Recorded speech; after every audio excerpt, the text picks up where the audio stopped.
আর একটা হাদিস বলি, জানা সম্পর্কে আশা করি আর বলা লাগবে না। আমার সাথে সবাই বলেন তো, আয়েশা রাদিয়াল্লাহু আনহা থেকে বর্ণিত, সবাই বলেন।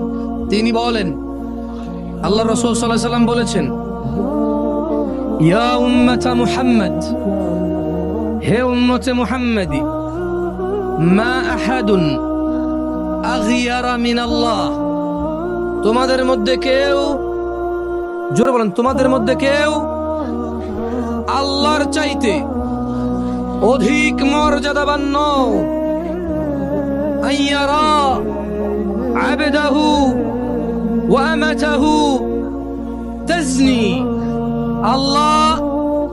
আল্লাহর কোন বান্দা বান্দিকে জানা অবস্থায় দেখতে চায় না।